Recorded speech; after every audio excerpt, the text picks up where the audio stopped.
The Earth. Is it really just a big ball floating in space? Spinning on its axis at 1,000 miles per hour? Hurtling around the sun at 67,000 miles per hour? Whizzing through the Milky Way at a milk-curdling speed of over 500,000 miles per hour? And warp driving through the heaven at over 500 million miles per hour? And what about the sun? Is it really 93 million miles away and close to 1 million miles in diameter, with a circumference of nearly 3 million miles? And it's constantly illuminating half of our entire Earth's surface with the rotation of the Earth, creating our 24-hour days, our night and days? Or, shh, the Earth is flat.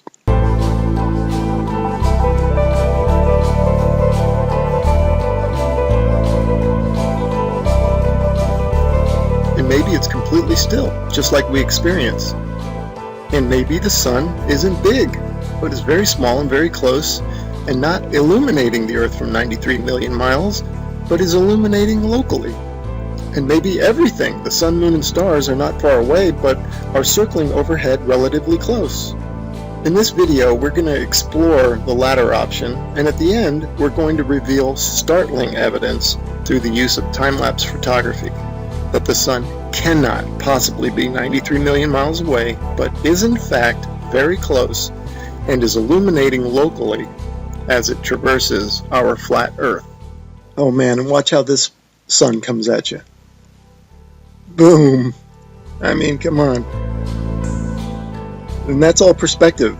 If you look at jet trails, Google Images, you'll see them. They start out low at the horizon, they come up overhead. Look at that thing. They come up overhead and then they go down to the horizon. Perfectly explains what the sun would do. Here it is going overhead.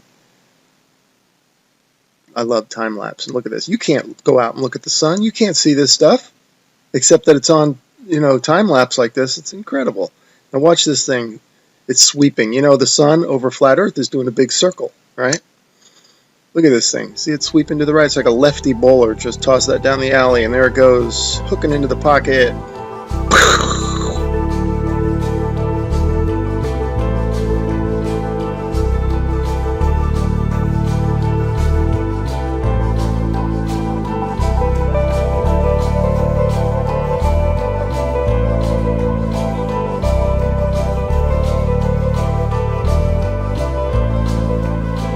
See how the clouds angle down to the horizon. I shot it there. That's exactly how the sun would do on flat Earth. Okay, back to the Copernican principle, and this is what they tell us. The sun is 93 million miles away. Now, I'm going to show you evidence through sunsets that shows the sun light following the sun over the horizon, and it shrinks as it goes over. Now there's no way it would do that if the sun is 93 million miles away. Okay, first I'm going to show you some footage from the ISS.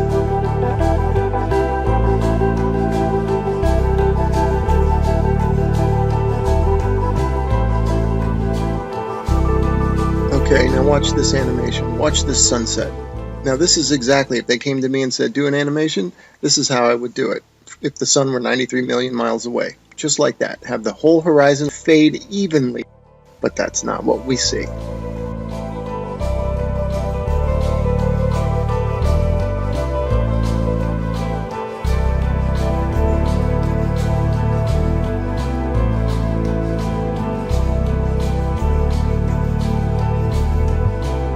Okay, wow, look at that. Look how the light lifts off the ground like a big wedge, or like lifting up a sheet of paper. That's incredible footage. Definitely the light's following the sun, right? Okay, next I'm going to show you how a sun that is circling over the Earth, that creates the horizontal aspect of the sun. If you combine that with perspective, which creates the up and down of the sun, the rising and the setting, you get the 23.5 degree tilt that they talk about. It's nothing but perspective and the circling the sun.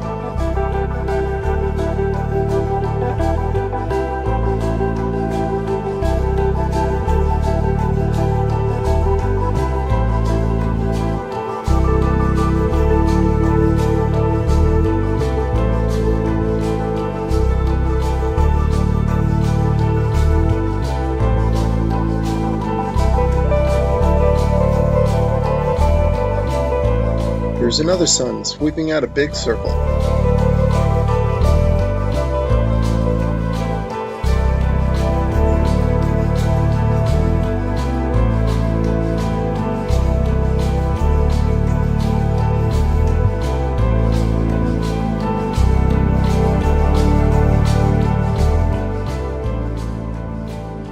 Okay, here's a phenomenon that you might be wondering, how in the heck do you explain this on a flat Earth? Well, this footage is taken from Alaska during the summer, and the sun does look like it's going up and down. The reason it's doing that is that this town in Alaska is not in the center of the sun's circular circuit. In other words, the sun is making a big circle, and the town is not in the center of that circle. So the sun will be closer and further from the viewer with the camera. That will cause it to go higher and lower, and also maybe even bigger and smaller.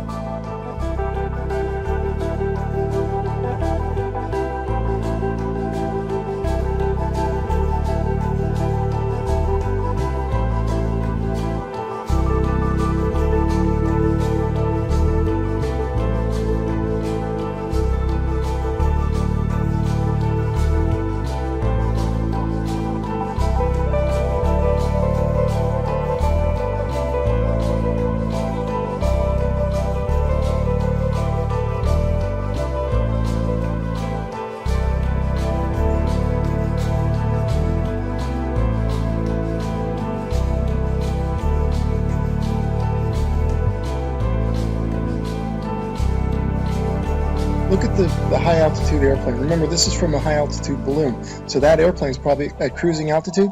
Notice how it looks like it's going up from the horizon. That's exactly how the sun will rise, because that plane is staying parallel to the ground. And now watch, it'll go down to the other horizon. All right, again, perspective, that's how the sun will set. And forget the big ball, that's just due to a GoPro camera. But see how the sun, that's the point of this. And then also, look at the size of the sun, man. Look at that thing.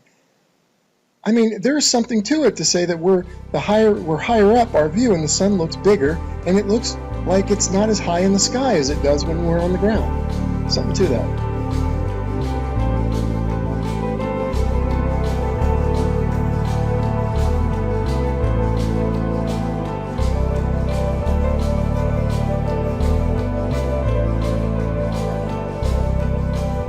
Let's explore this notion a bit further, that the sun looks bigger when filmed from higher up. The next 3 slides, I'm going to do a comparison, a side by side. The one on the left, the camera is above the clouds. The camera on the right is ground level.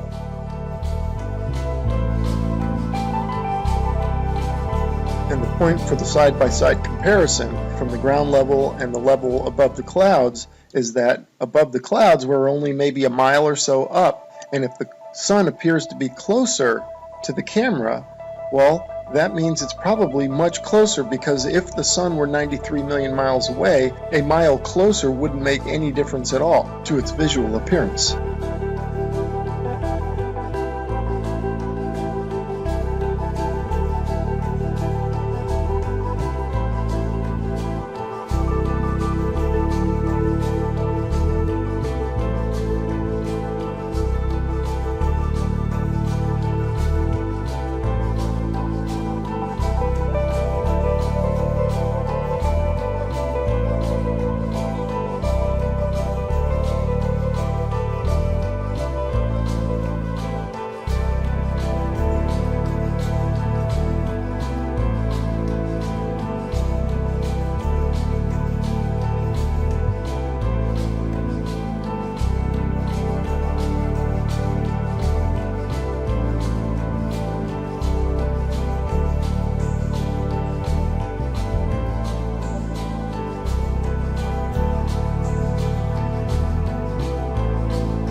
Okay, here's a little illustrator or a little cartoon from a website called timeanddate.com. It's really funny that they would have a perfect illustration of a sun rising and setting on a flat earth due to perspective.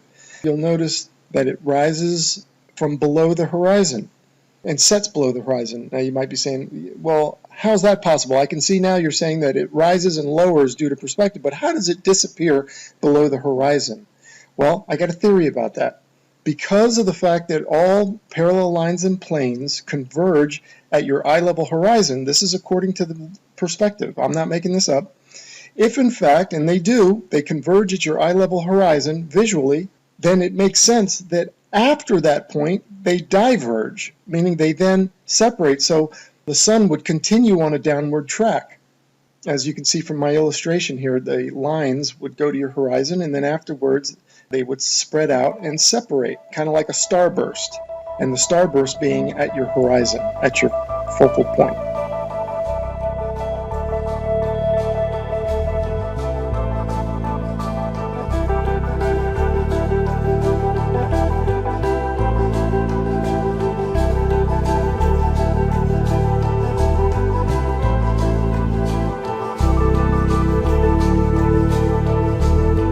Anyway, without further ado, we're going to start talking about, and I'm going to start showing you the time lapse of the sunsets that I'm talking about that clearly show the sun is close and illuminating locally. Here we go.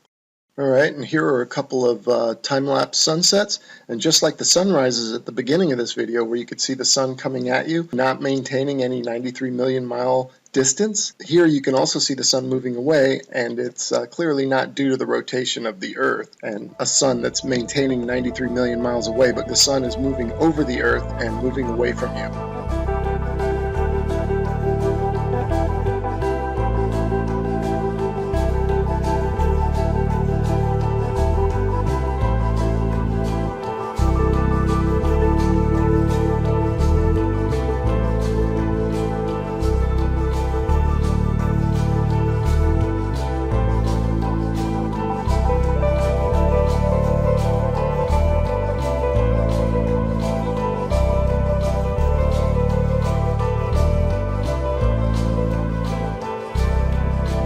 Okay, these next three slides, the sun is almost set already behind the horizon, but watch as the sunlight shrinks and follows the sun. It's definitely a locally illuminating sun, not far away, not very big, and definitely not 93 million miles away.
Okay, remember this video from the beginning of the video? I showed you this one and how it's circling over the Earth, and watch it sweep to the right like a bowler bowling it in there for a strike.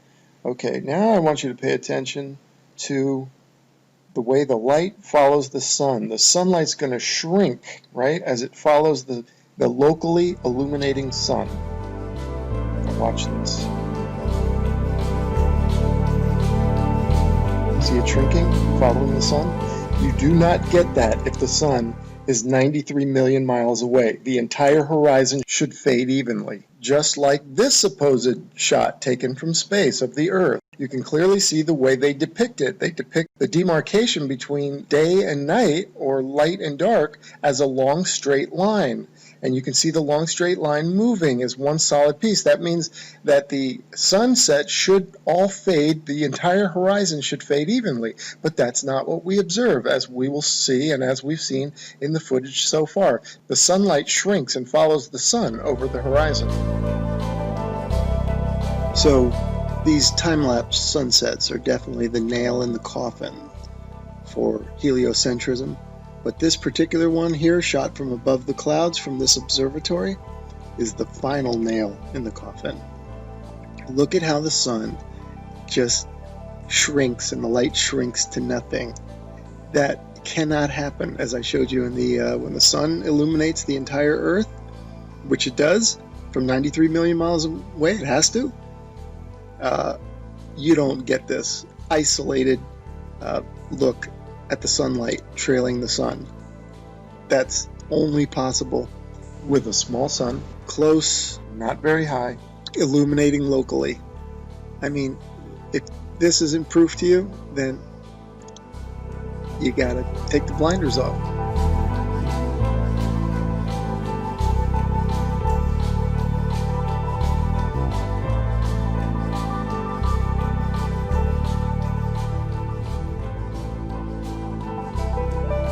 Okay, and finally I want to show you some examples of local illumination, or a city in the background. This is from Grand Canyon National Park. You can see Las Vegas is one of them. You can see the stars going down, so you know that's not the sun. That's the glow of Las Vegas, it says. You can see that's local illumination. I'm just making an example showing you here's Tuba City and a little bit of Flagstaff. Now, in this one here, you see two lights. Obviously, we don't have two suns, but these are two cities lit up, and it's just to show it looks just like the sun going over the horizon. That's the point of me showing that. That's local illumination at work. The sun is not 93 million miles away, because if it was, the entire horizon would fade evenly, and the entire horizon would fade at the same time. Not what we see here, which is the small sun cruising over the Earth and the light is following it. Case closed.